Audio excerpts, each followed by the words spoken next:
Good morning. Morning. Okay, well, is it cruel to be kind? I'm kind of quoting an 80s act, Nick Lowe, I believe. That might be something of an overstatement, but I wanted to get your attention. Today's theme is kindness, which is a wonderful theme. And I didn't know that until after I wrote the speech. So I'm going to try to work that in. Because I think kindness, as I said, may be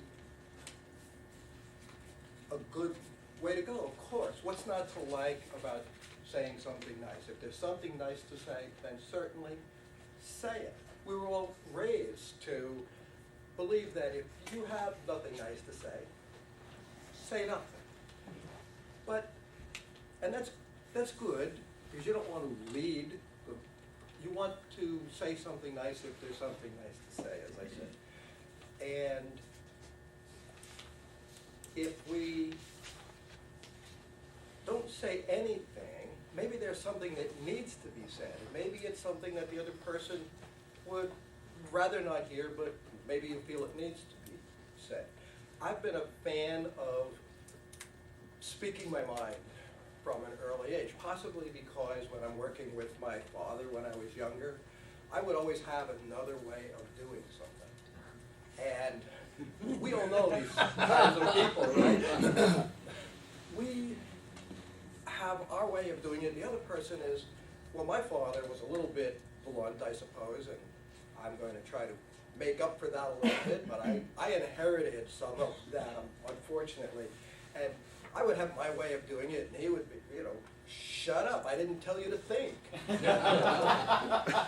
Okay, where do I go? It's kind of, when people say be reasonable, do it my way. And sometimes I find that I have a problem with noticing things that other people don't notice. Or I used to think they didn't notice.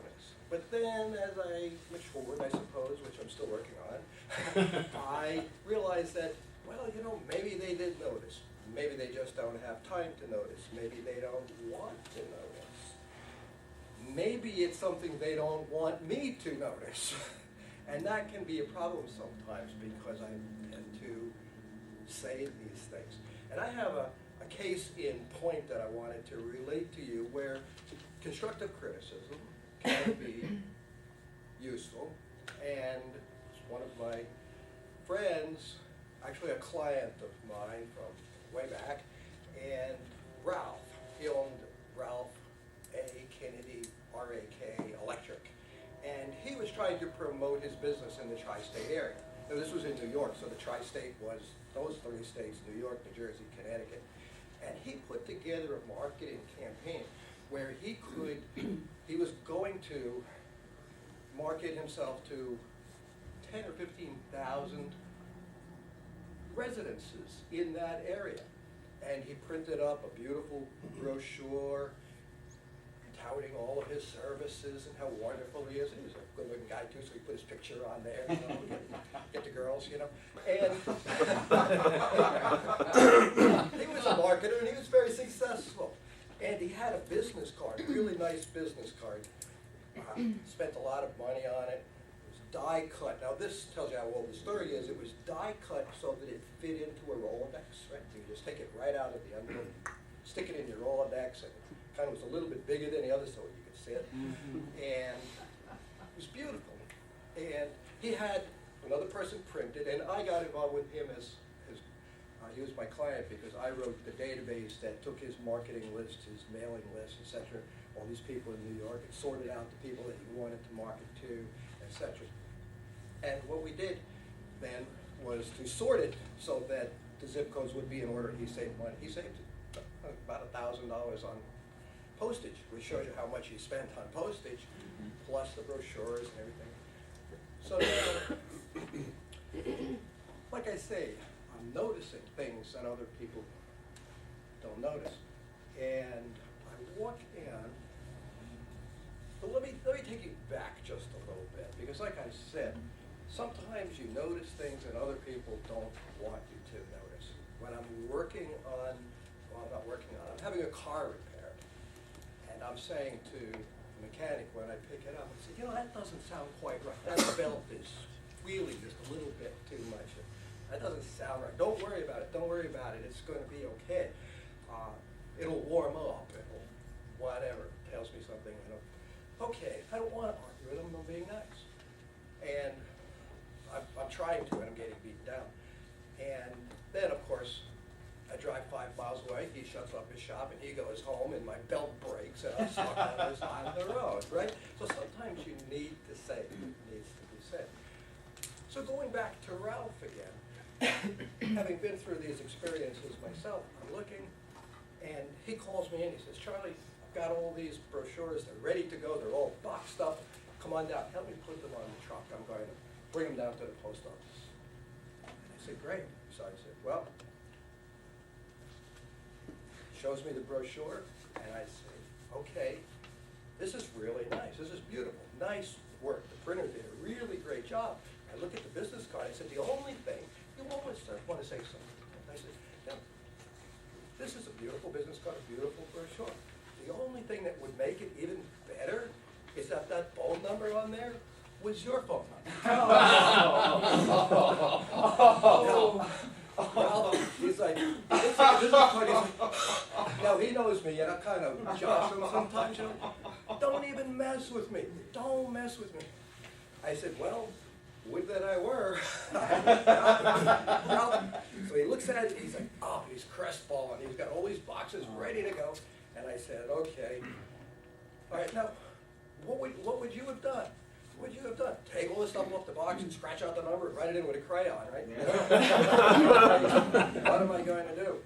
I said, okay, hold on a second. I looked at the number on the card, I picked up the phone, and I called the number. And I figured whoever owns that phone number will buy it, right? But no, I get a recording that says the number you have called is not in service at this time. I handed Ralph the phone. I said, call the phone company, buy that number. We mailed it. Everything was cool. So in that case, it was kinder to be cruel for a moment. And so constructive criticism is the way to go. Thank you.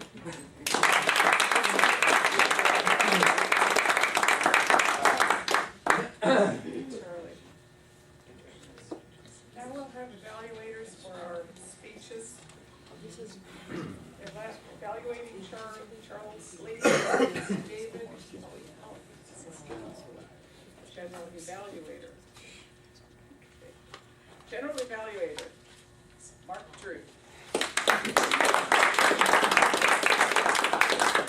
Toastmaster, fellow Toastmasters, and welcome guests. It's going to be hard to top that last speech, but we'll go in as far as. Today, I'm going to introduce David Wilkerson, who will be evaluating Charlie Lee's speech.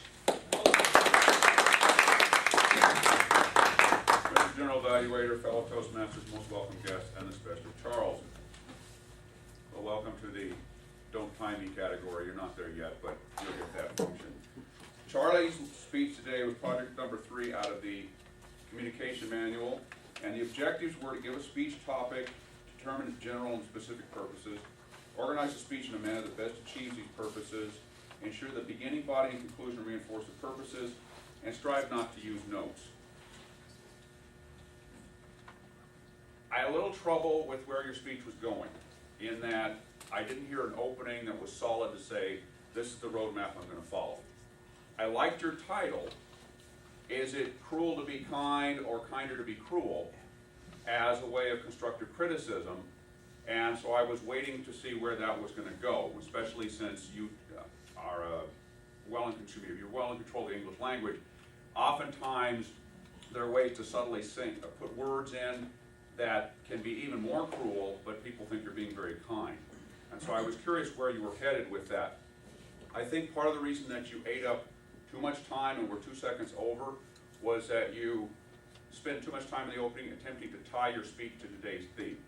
You could have shortened that and said, you'll see my speech is tied to today's theme, here's what I'm going to talk about. And that would have bought you a little bit more time, and therefore you would not have exceeded that time. I liked the fact that once you got into the speech, you put the notes down and you went with it. The beauty of this kind of speech, because you brought in personal experiences, you brought in family experiences, you know the stories, you know the punchlines, you know how it ends.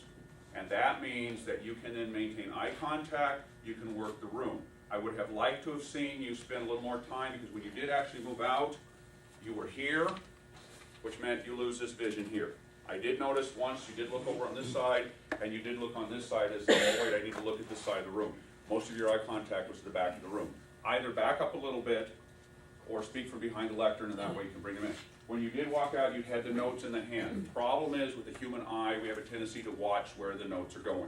When you set them down and got into it, it opened up the hands to talk about the flyer, to talk about the business card, to talk about calling the phone company. I like those gestures because they added visual impact to the speech.